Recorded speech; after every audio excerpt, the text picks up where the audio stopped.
dançador de baile, até o nosso amigo Flávio, os que dançam os bailão aí, né? A tropa vinha estendida, passando no corredor. Eu empurrava com ladra, também fazia o fiador. Um bagual gordo e delgado, arisco e gorgolhador, que se assustava da estaca e da sombra do maniador. É braba a vida de um taura que só trabalha de peão. Nisso uma lebre dispara debaixo de um machegão.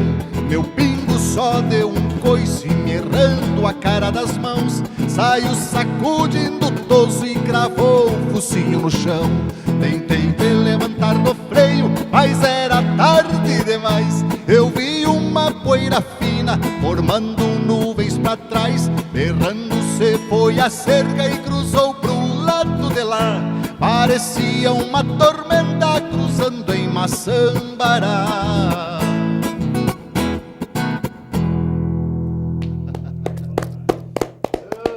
Olha que espetáculo, olha só. E essa homenagem foi feita porque no intervalo tem algumas coisas que a gente nem sabe dos amigos, das pessoas que a gente convive, se não todos os dias, mas eventualmente uma vez por semana a gente está junto. E a gente, com o professor Flávio, lá no nosso futebol de veterano do Ouro Verde, a gente está junto todos os sábados há muitos anos.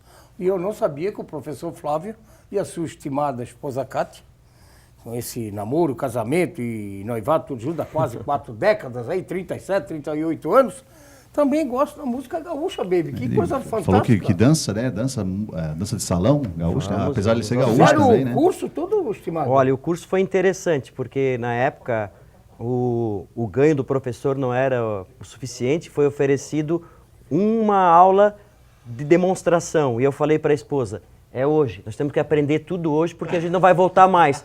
E fomos lá e aprendemos tudo que tinha que aprender, mais ou menos, não é? E nunca mais aparecemos em curso nenhum, mas nos viramos com aquela aula. Sim, mas vocês vão piochado, tudo, bombacha, Tudo. guaiaca, aquela coisa quando toda? sai... A prenda vai, com aquele vestido de prenda, tudo? Completo, traje completo, né? Quando vamos, nós vamos, né? Para viver o momento. Só. Né? E você encontra alguns amigos nossos nessa parada aí, estimado? Encontrei já alguns amigos. O Francisco Perfo, o Kiko já encontrou? Já Eu encontrei nunca, no baile. Não consigo imaginar o Kiko Perfo piochado. O famoso baile do candeeiro, olhei numa mesinha assim num Tava canto lá e ele. nem quis acreditar, não é?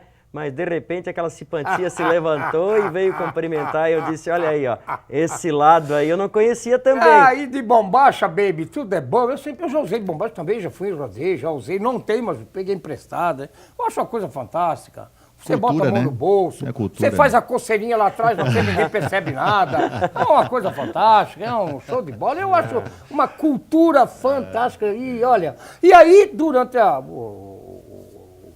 música que o Baby cantou e sempre faz com essa competência toda, eu lembrava de fazer uma pergunta para o estimado, já que falamos sobre a educação que vem de casa. Você que nasceu lá em Porto Alegre, para contar um pouquinho dessa história, para depois nós ir algumas fotografias e no último bloco falar da Academia de Letras do Brasil, seccional de Santa Catarina, a cultura gaúcha, o gaúcho é grosso, a cultura gaúcha é uma coisa maravilhosa. E quem vai muito no Rio Grande, como eu fui muito e vou muito, gosto muito de ir para lá, é um povo extremamente educado. Tu sabes que eu estive há pouco tempo, eu fui a Porto Alegre fazer uma visita a um tio meu, que não está muito bem de saúde, e também no mesmo evento aconteceu o último jogo da seleção contra o Equador. Fui assistir no estádio do Grêmio. Você estava lá? Estava lá. E caminhando por Porto Alegre, me deu uma saudade imensa, caminhando por Porto Alegre, pelas ruas do centro, parece que é algo que a raiz, não é? O chão, a terra, onde você é apresentado ao mundo, não é? Porque sim, você nasceu lá, você é apresentado ao mundo, não é? Então, vem, e você começa a conviver e começa a lembrar e começa até algumas expressões do gaúcho que você um dia utilizou, começa a fluir. Vem na memória, né? Vem à memória. Então, é claro que é um povo que tem, não é, muito forte a cultura, a tradição, respeito, a ponto de o hino do Rio Grande do Sul tocar em alguns eventos antes do hino nacional, e isso é levado muito a sério nas escolas, inclusive, as datas comemorativas de eventos envolvendo o Rio Grande do Sul são respeitadas extremamente. Situações que nós não vemos, não é, aqui. Por exemplo, o Rio do Sul tem um hino e muitas vezes esse hino não é apresentado em nenhum evento. Nenhum evento. E alguns hinos da nossa época, né, Neri? Que nós tínhamos que estudar na escola para cantar hinos. E nós fazíamos uma fila antes de entrar para a sala de aula e cantava o hino nacional. Com certeza. O hino bandeira, o hino do Estado. Tinha. Todo mundo, hoje... A disciplina ensinava, não é? A educação era o SPB, se não me engano, a disciplina... Organização Moral e Cívica, a SPB, Exatamente. né? Você tinha que aprender. Tinha que aprender. Isso caiu em desuso. Isso, professor, na sua opinião, você que trabalha no ensino há 31 anos no RUI, há 18 na Unidade, isso caiu em desuso. Isso faz falta? Esse currículo que foi tão modificado e que tinha, claro, a evolução vai vindo e as coisas vão acontecendo. Com certeza. Como tu disseste, ninguém quer pregar um claro, passado, um retrocesso. Claro. Mas isso faz parte de uma disciplina, de uma organização, de um ritual que organiza a vida das pessoas. Eu há pouco assisti um vídeo na internet que dizia algo bem simples, mas dizia assim: arrume a sua cama, ensine a criança a arrumar a sua cama. É uma coisa pequena. Alguém diria assim, por quê? Por quê? Por que fazer fila? Por que cantar? Por quê? Porque a pessoa vai adquirindo esse senso de responsabilidade que ela tem quando está em sociedade, que cada um tem o seu papel. Eu não posso, não é, desrespeitar o outro. E quando não há essa organização e disciplina, eu perco esse senso e eu desrespeito e passo por cima do outro. Então esse é o E aí vira confusão. E aí eu passei por cima do outro, virou confusão. Vira confusão, vira confusão. Eu me vejo às vezes muito mais ensinando, porque a minha disciplina para muitos é o antigo português. É o antigo né? português. O antigo português. Você Né? A língua portuguesa. Portuguesa, literatura. Agora hoje já falo em linguagens, também compartilho da ideia, mas muitas vezes eu me vejo muito mais dando aula de humanidade, de ética e de moral do que a minha disciplina. Porque eu digo para os meus alunos, se você não aprender a tal análise sintática, odiada por muitos, um período composto por coordenação, subordinação, se você não aprender, em algum momento da vida, talvez você não use ou quando precisar você pode aprender. Agora, se vocês, depois de 10 anos, dentro de uma escola, sair daqui e não souber respeitar o próximo, não souber respeitar a pessoa, não levar daqui valores fundamentais para a vida em sociedade, eu não terei ensinado nada. Eu não terei ensinado nada.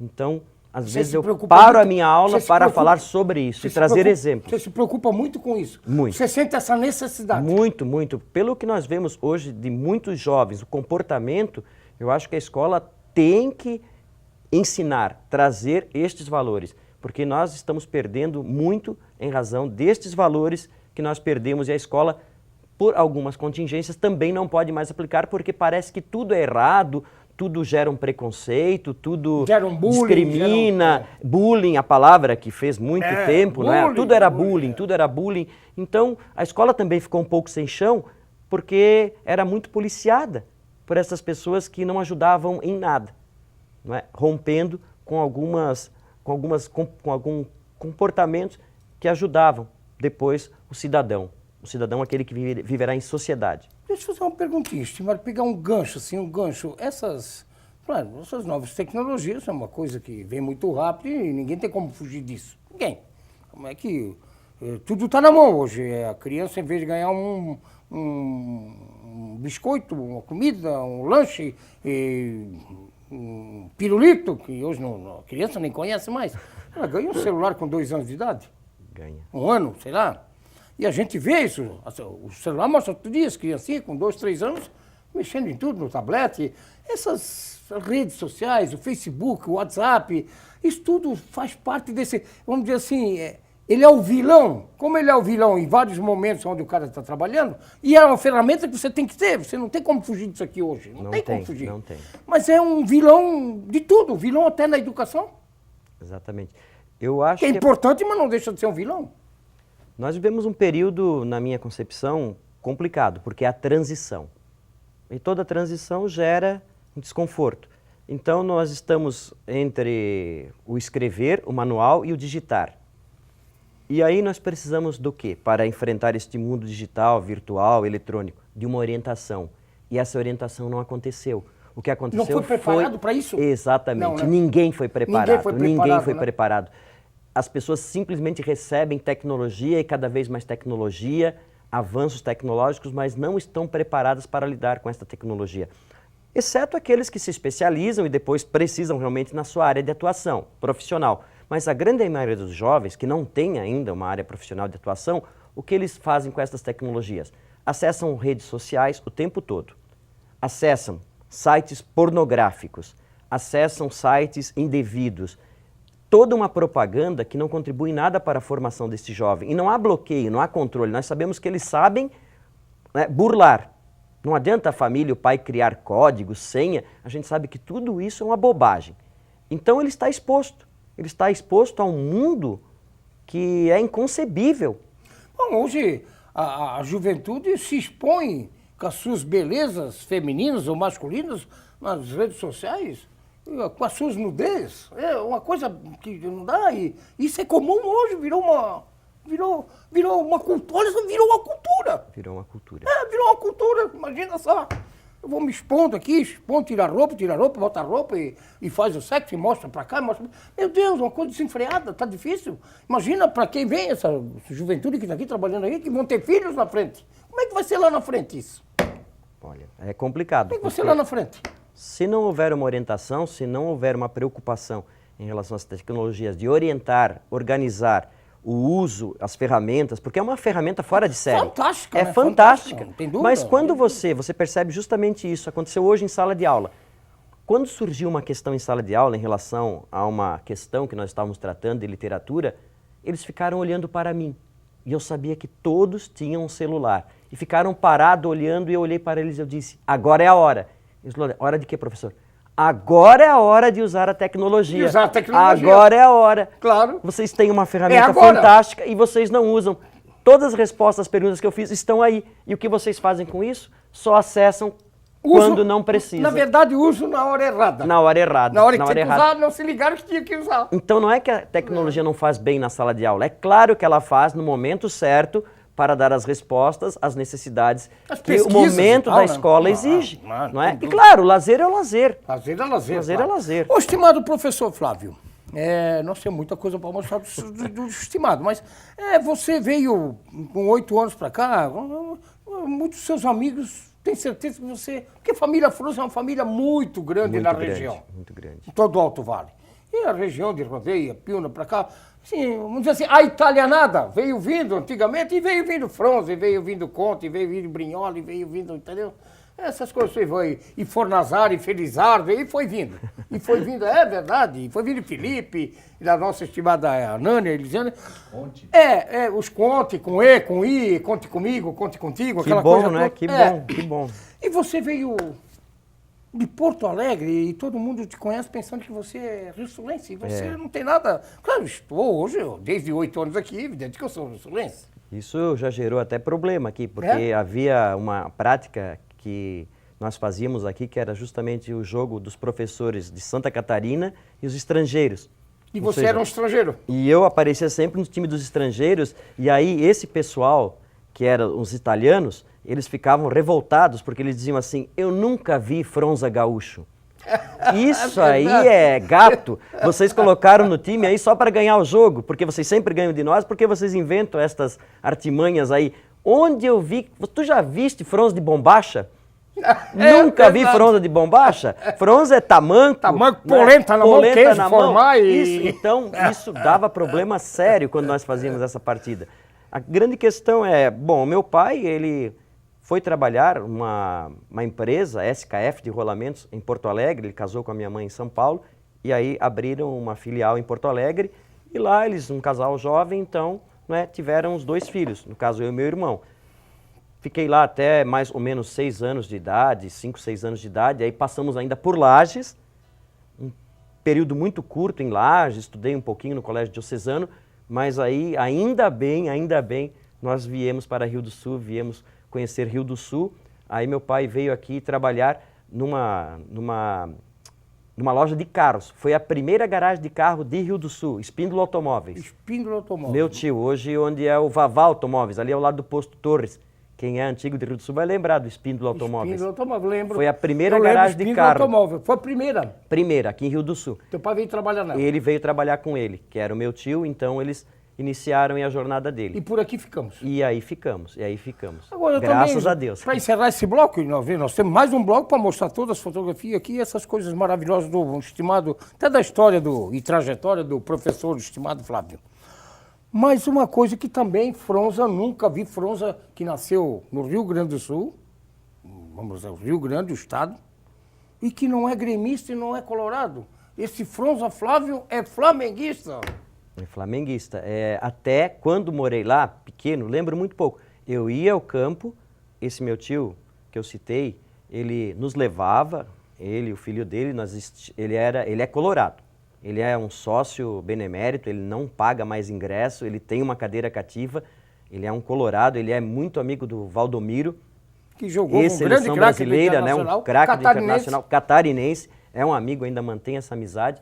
E eu fui por algum tempo um torcedor do Inter, mas criança, nem tinha consciência, mais ia ao estádio para comer a pipoca e as guloseimas que ele dava do que assistir futebol. E chegando aqui em Santa Catarina, Rio do Sul, essa eu diria, ligação que nós temos com os times do Rio de Janeiro, não é? Isso, eu disse, tenho que escolher um time do Rio de Janeiro. E claro, né, ainda bem que eu fiz a escolha certa, porque de lá para cá, não é, esse time deu mais alegrias do que os outros que eu acabei não escolhendo. Mas tem hora que dá vontade de chutar o balde. Principalmente agora, né?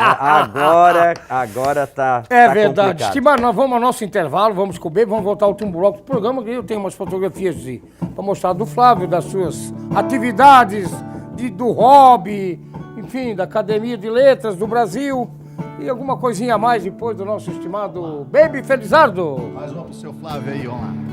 Quem quiser saber quem sou, olha para o céu azul e grita junto comigo: viva o Rio Grande do Sul!